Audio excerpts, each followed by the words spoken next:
नमस्कार दोस्तों। जब भी हम मंदिर जाते हैं तो वहाँ जाकर सबसे पहली चीज़ जो हम करते हैं वो है प्रणाम करना और उसके बाद अक्सर हम मंदिर की परिक्रमा करने लगते हैं।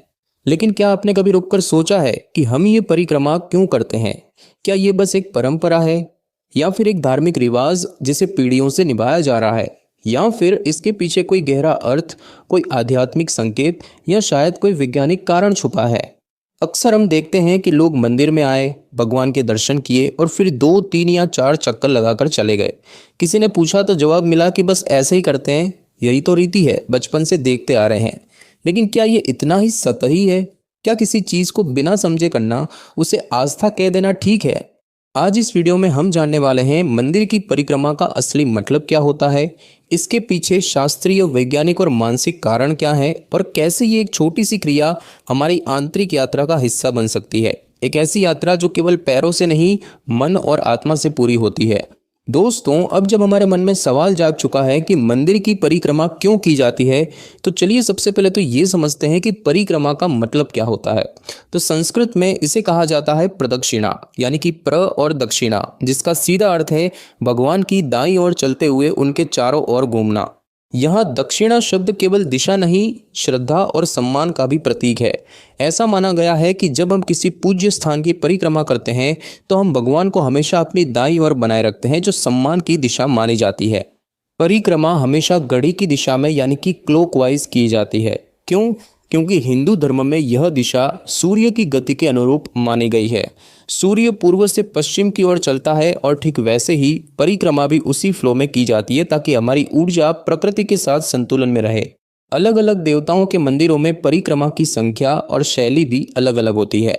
शिवलिंग की परिक्रमा अक्सर आधे की जाती है, क्योंकि माना जाता है कि नंदी जी को पार नहीं किया जाता, बल्कि उनके सामने रुककर प्रार्थना की जाती है। तुलसी के पौधे की परिक्रमा 3 5 या 7 बार की जाती है। ये संख्या अशुभ ऊर्जा को काटने और शुभ भाव जगाने के लिए मानी जाती है। वहीं गोवर्धन पर्वत की परिक्रमा कई किलोमीटर लंबी होती है, जिसे हजारों श्रद्धालु नंगे पांव करते हैं, एक गहरी आस्था और तपस्या के रूप में। लेकिन दोस्तों, ध्यान रहे कि इन संख्याओं या विधियों को लेकर कोई एक सार्वभौमिक नियम नहीं है। यह स्थान, परंपरा और श्रद्धा के अनुसार भिन्न हो सकता है। इसीलिए जब हम परिक्रमा करते हैं तो वो सिर्फ शारीरिक क्रिया नहीं होती, वो एक संकेत है कि हम भगवान को अपने जीवन का केंद्र मानकर उनके चारों ओर अपनी पूरी चेतना को घुमा रहे हैं।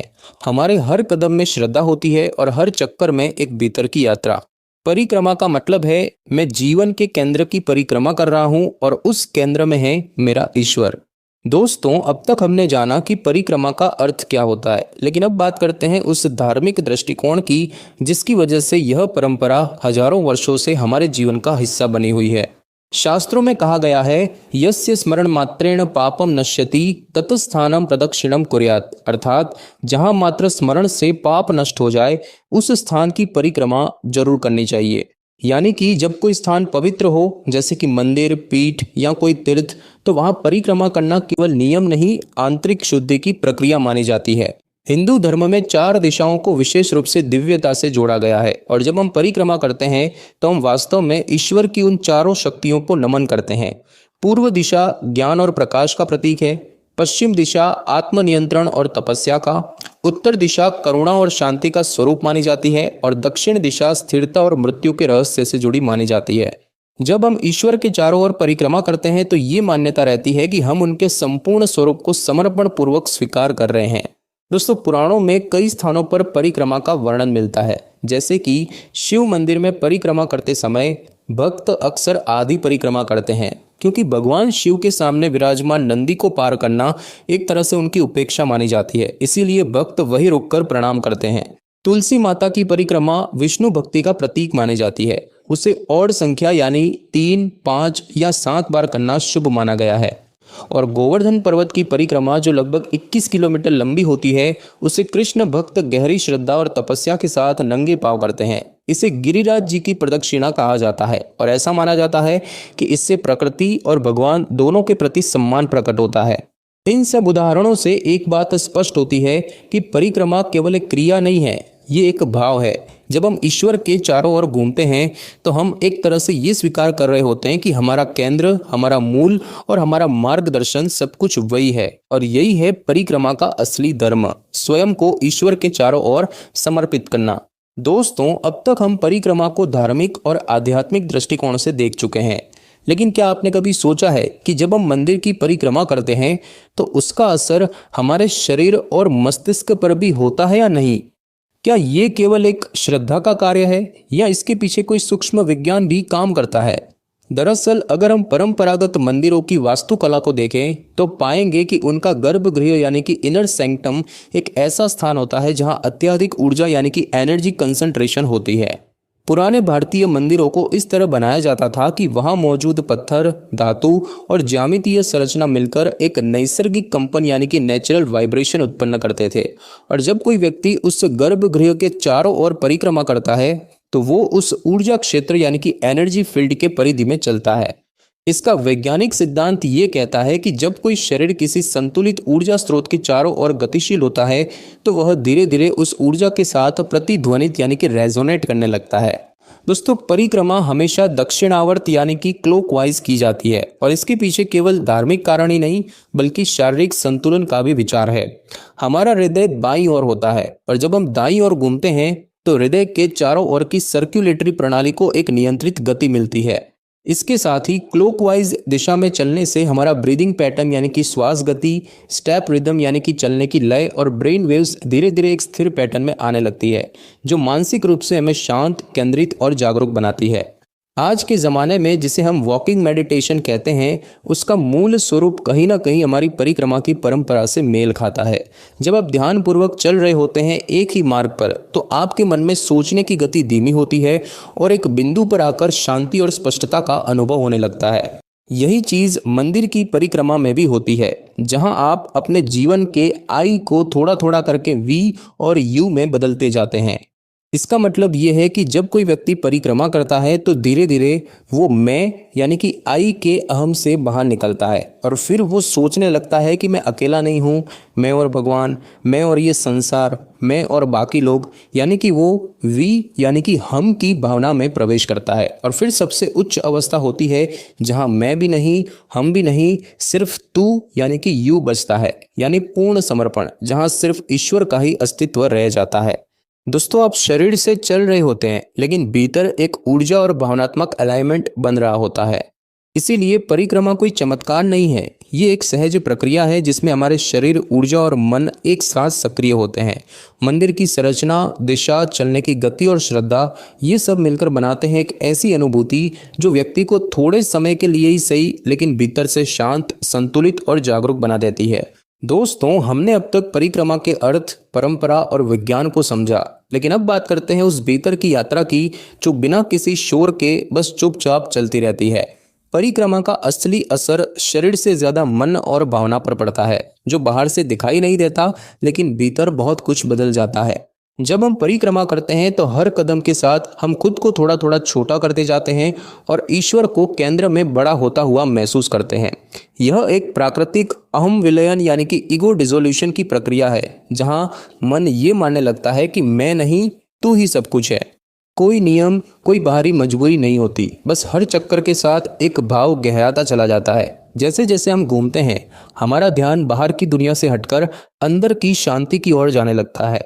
दोस्तों, मनोविज्ञान कहता है कि जब कोई इंसान रिपीटेटिव मूवमेंट करता है तो मस्तिष्क में एक प्रकार का रिदमिक कामनेस उत्पन्न होती है।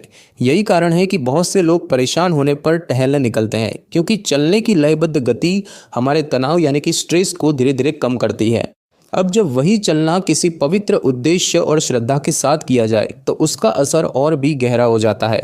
यही है परिक्रमा का भावनात्मक चमत्कार, जहां शरीर चलता है लेकिन मन धीरे धीरे शांत होता चला जाता है।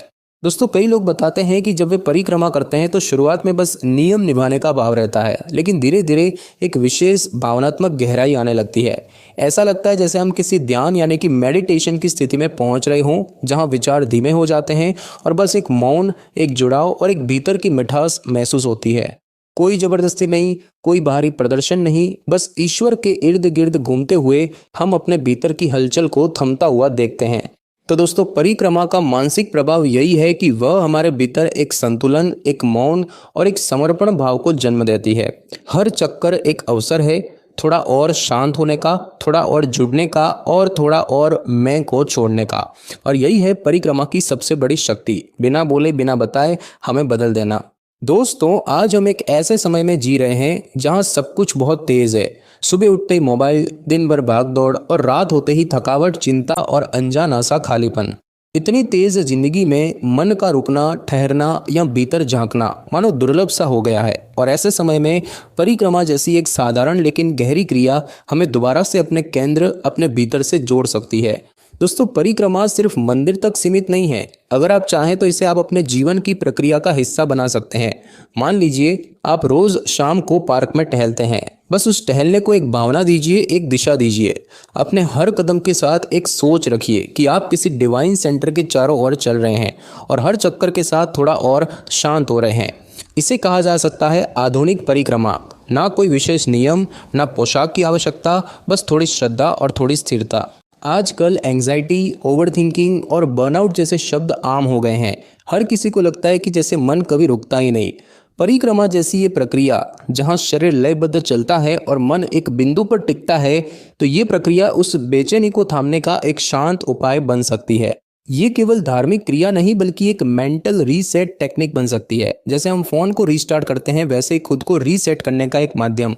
दोस्तों, आधुनिकता ने हमें बहुत कुछ दिया है, लेकिन कहीं ना कहीं हम खुद से और अपनी भीतरी आवाज से दूर हो गए हैं। और परिक्रमा जैसे रिचुअल्स हमें याद दिलाते हैं कि जीवन में कुछ चीजें बिना जल्दबाजी के भी की जा सकती है। जब आप हर दिन 2 मिनट भी अपने घर के मंदिर के चारों ओर एक छोटी परिक्रमा करते हैं या पार्क में ध्यानपूर्वक चलते हैं, तो आप अपने भीतर के तनाव को थोड़ी देर के लिए मौन और संतुलन में बदल सकते हैं। तो दोस्तों, परिक्रमा केवल मंदिर की 4 दीवारों तक सीमित नहीं है। ये एक आंतरिक चक्र है जो हमें हमारे ही भीतर मौजूद शांति के केंद्र से जोड़ता है। ये हमें याद दिलाती है कि भागते रहना जरूरी नहीं, कभी कभी एक ही बिंदु के चारों ओर ठहर कर घूमना जिंदगी को गहराई से समझने का एक सरल तरीका हो सकता है। और यही परिक्रमा का आज के युग में सबसे सुंदर संदेश है। रुकिए, घूमिए और खुद को दोबारा महसूस कीजिए।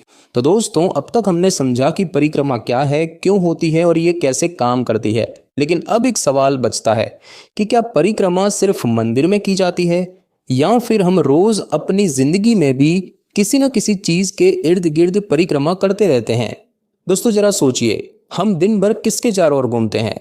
पैसों के, सोशल मीडिया के, अपने ईगो के, या फिर उन रिश्तों के जो सिर्फ बाहर से जुड़ाव दिखाते हैं, भीतर से नहीं।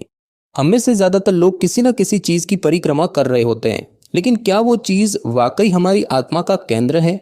मंदिर की परिक्रमा हमें याद दिलाती है कि हमें घूमना तो है, लेकिन उसी के चारों ओर जो हमारा आधार है, हमारी चेतना का स्रोत है, हमारा ईश्वर है।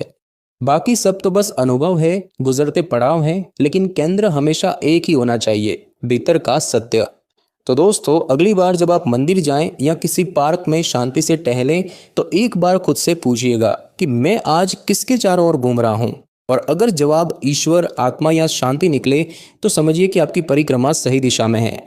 अगर इस वीडियो ने आपको सोचने पर मजबूर किया हो, तो इसे किसी अपने के साथ जरूर साझा कीजिए, क्योंकि शायद उन्हें भी किसी सही केंद्र की तलाश हो और आप उनके रास्ते का पहला चक्र बन सके। धन्यवाद।